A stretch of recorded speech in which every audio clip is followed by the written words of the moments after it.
What's going on, guys? Welcome back to Gotta Get Back, the Samurai Jack and Review Show. Welcome to Project Potter. My name is Kyle, your host. Welcome to episode 47, guys, of season 4.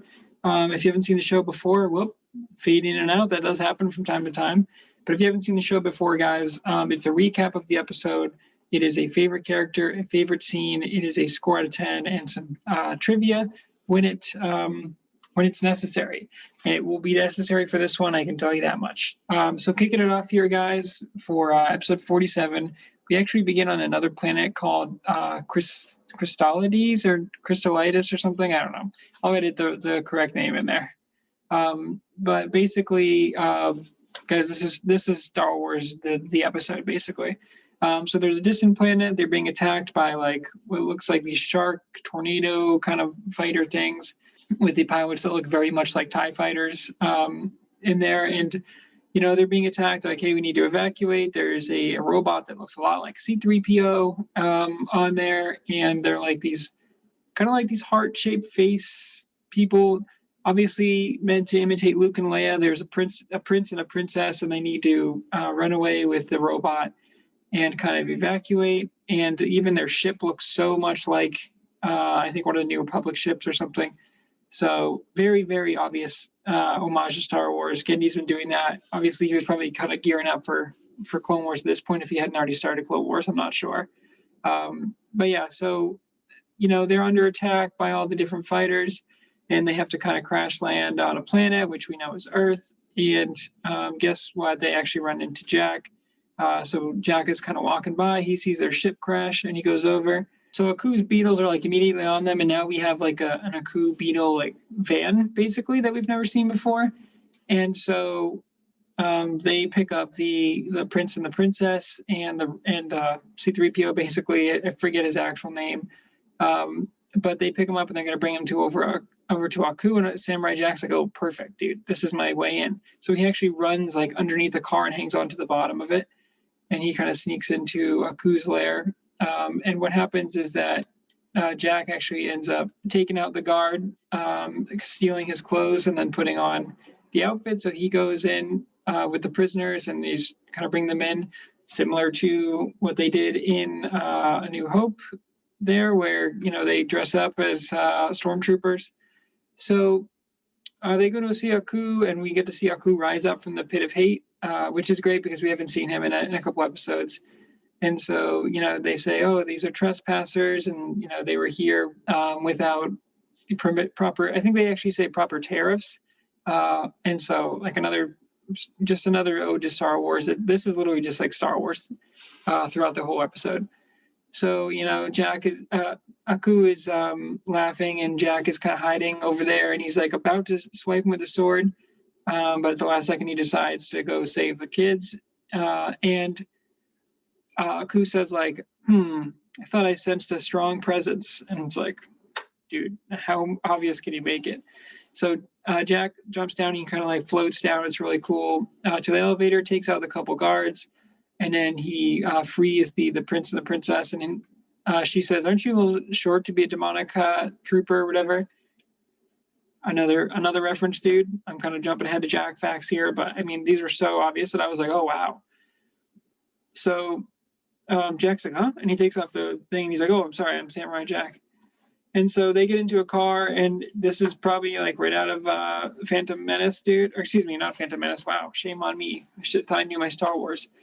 This is straight out of the opening scene of Attack of the Clones. I think it's in Coruscant when Obi-Wan and Anakin are riding in the car, and because the car looks the same and everything, and they're going through. And like, "You don't know how to drive this, do you?" And she's like, "Let me take over."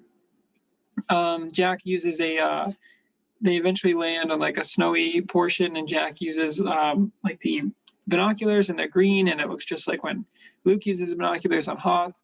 They're using a walkie-talkie, and she's telling him like, "Jack, you need to hold down the button to speak and then let it go to listen." And he's like, "Oh, okay." Jack takes out a bunch of Aku beetles, and again, this is like a snowy area now, so it's supposed to be like Hoth.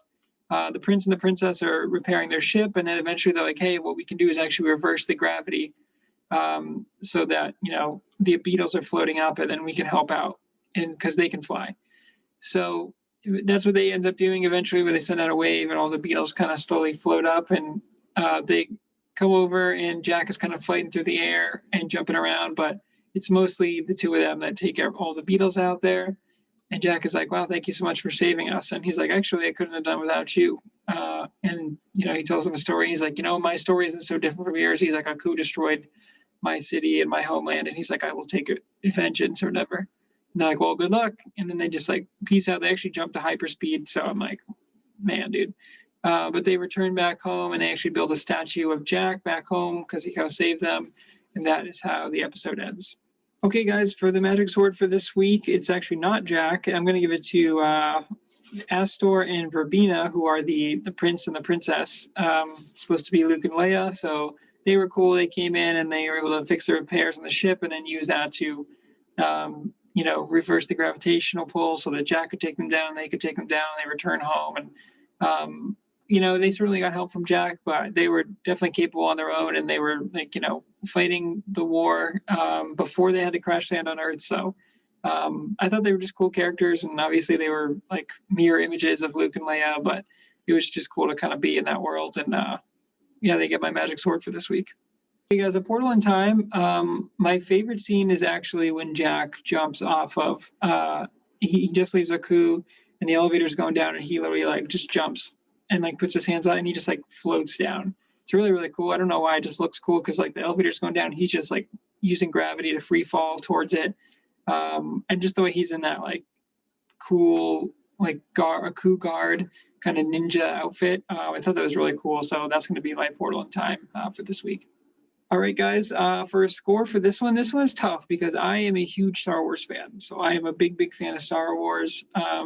But because they like so heavily reference Star Wars, like it was just like basically just Star Wars in Samurai Jack form, I almost need to take it down a couple points. So I'm going to give it an 8.1. It was good. I like the references, and it was fun when Aku was like, I sense a strong presence and all that, but it was just so obviously Star Wars that I was like, it just felt like an off-brand Star Wars where it's like, you got like, I think I made this reference before maybe, where you have the Captain Crunch at the supermarket and then you have like the off-brand. This felt like the off-brand where it's like, oh, this is very much trying to be Captain Crunch. Like this is trying to be Star Wars, but it's just not there. And obviously he couldn't like directly write Star Wars, but in this show, like you can't just literally put like, oh, my name is Luke Skywalker. So I get what they did and how they made the changes so that like Lucasfilm wouldn't come after them or anything, but it was just not enough original story in there for me that I have to take it down a little bit. But I still respect them for making the references and the moves. So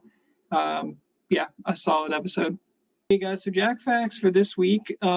There's so many different homages that I don't know if I'm going to list them, but I will definitely read them out to you guys here just because it's a lot to put on the screen.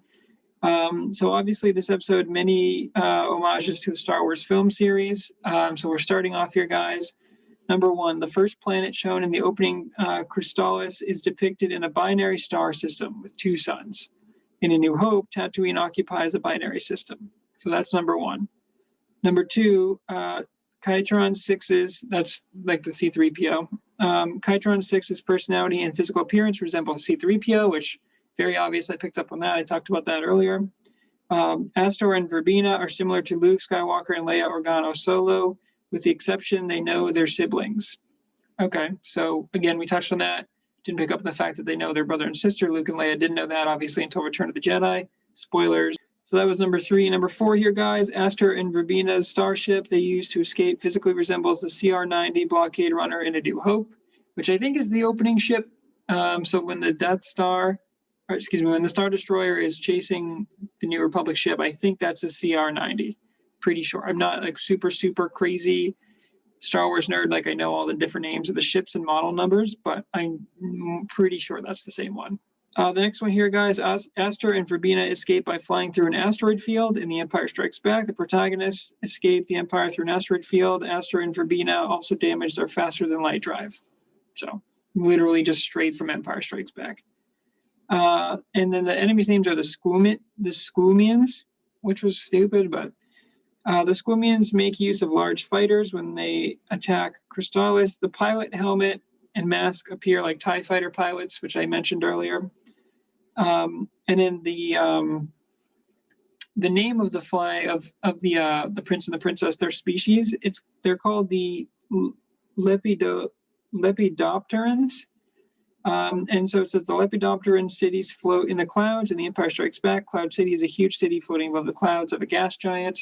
So that's a cool little nod there. When Aster and Verbena are arrested, Aster says, "I have a bad feeling about this," a quote spoken at least once in 7 Star Wars films, which is crazy.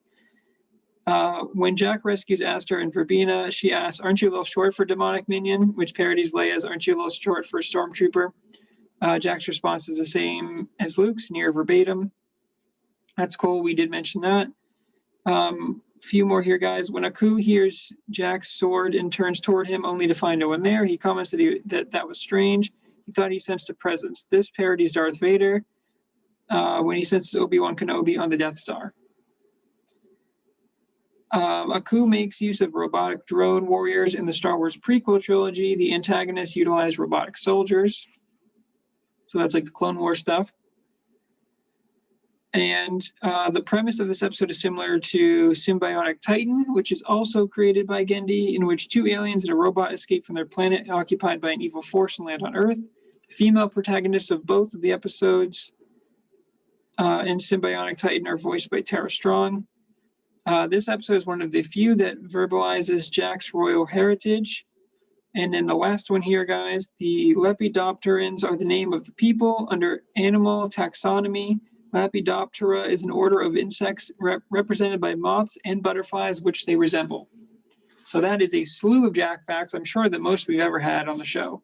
So it only took 47 episodes, guys, but we got a bunch of Jack facts. Again, I'm sorry I'm not going to put them on the screen here because it's just so much. But I hope you guys enjoyed me reading them off to you and stumbling through some of the words. But those are the Jack facts for this week.